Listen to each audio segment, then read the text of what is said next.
Good day sa inyo mga migs. So welcome ulit sa channel ko. Today's video magpapalit tayo ng front fender mga migs, no. So currently installed in our unit ay tinatawag natin Dolphin. So papalitan natin ng Cobra type ito mga migs.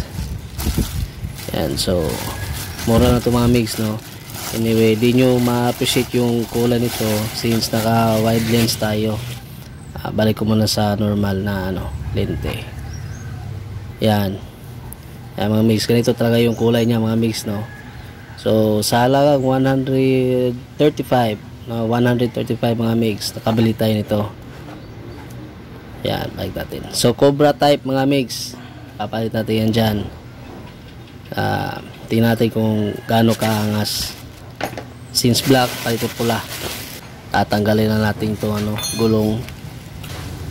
So ito Dolphin to mga mix, no. Tanggalin na natin. Yan, kabit natin yung mga tornilyo mga mix. Yan, lubricate natin para swabe. So anyway mga mix, madali na lang ikabit to, no. Hindi na tayo kailangan ng bracket kasi meron ng paglalagyan ng bolt dyan. So ito yung niya brad mga mix, Cobra, sa mga magtatanong. Yan, literal na Cobra mga mix. So napakadali na lang ikabit to ng hindi na kailangan ng bracket kasi nagpalit tayo ng telescopic. So yung pinalit natin ng telescopic may lagayan na, may thread na left and right. So kabilaan malalagay na natin yung mga tornilyo. So yan, kasukat yun ng mga mix ng RS 125 at saka mga XRM. Fury 125 pwede din. Okay, so mas ma-appreciate nyo to pagkatapos mga mix kasi dito medyo faded yung pula nya.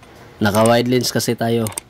So pakita ko sa kanyo yung finished product nya mga mix. Mas maganda din ito kasi walang butas. Yan, di masyadong maputik. Yun.